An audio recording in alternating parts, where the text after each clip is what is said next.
সদ্য বিদায়ী 2025 সালে 2024 সালের তুলনায় 4.07% প্রবৃদ্ধি হিসেবে 1,33,000 কন্টেনার এবং 11.43% প্রবৃদ্ধিতে 1,41,00,000 মেট্রিক টন কার্গো পণ্য বাড়তি হ্যান্ডেলিং করেছে চট্টগ্রাম বন্দর। আর 10.5% প্রবৃদ্ধিতে 406টি জাহাজ বেশি এসেছে, যা বন্দরের ইতিহাসে রেকর্ড।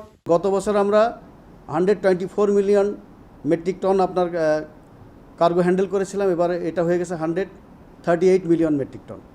ঠিক একইভাবে কন্টেনার গত বছর আমরা 3.27 মিলিয়ন টিউস করেছিলাম, এবার এটা হয়ে গেছে 3.4 মিলিয়ন টিউস, যেটা অতীতের সমস্ত রেকর্ড ভঙ্গ করেছে। অবশ্য 2025 সালে নানা জটিলতার কারণে চট্টগ্রাম বন্দর এবং বন্দরের বহির্নোঙরে জাহাজের অবস্থানকালীন সময় 7 দিন পর্যন্ত ছাড়িয়ে গিয়েছিল, ফলে লাখ লাখ মার্কিন ডলার জরিমানা গুনতে হয়েছিল শিপিং লাইনগুলোকে। কিন্তু বছর শেষে জাহাজের অপেক্ষাকালীন সময় নেমে এসেছে একেবারে শূন্যের কোঠায়। কোনো রকম অপেক্ষা ছাড়াই ভিড়ছে বন্দরে। আমাদের জাহাজের টার্ন অ্যারাউন্ড টাইম ছিল আগে আপনার 2.7 ডেজ, সেটা এখন আমাদের 2.4 ডেজে চলে আসছে। এবং আমাদের আর্থিক এবং টেকনিক্যাল সাইডে প্রত্যেকটা সাইডেই কিন্তু আমরা অভূত উন্নতি সাধন করেছি।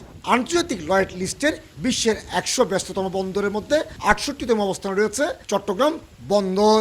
আমরা ম্যাসিভ অটোমেশনে গিয়েছি, আমরা গেট এবং আমাদের যে সমস্ত পিয়ার সাইড অপারেশনগুলো হচ্ছে সেগুলো অটোমেশনে গিয়েছি, পাশাপাশি কাস্টমসের সাথে আমরা নিবিড়ভাবে কাজ করেছি। এ কারণে আমাদের পক্ষে এই নতুন মাইলফলক স্পর্শন করা, রেকর্ড করা সম্ভব হয়েছে। দেশের আমদানি রপ্তানি বাণিজ্যের 98% সম্পন্ন হয় এই বন্দর দিয়ে।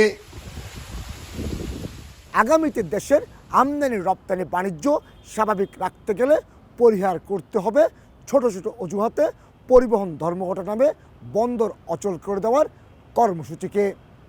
চট্টগ্রাম বন্দর থেকে কমল দে, সময় সংবাদ।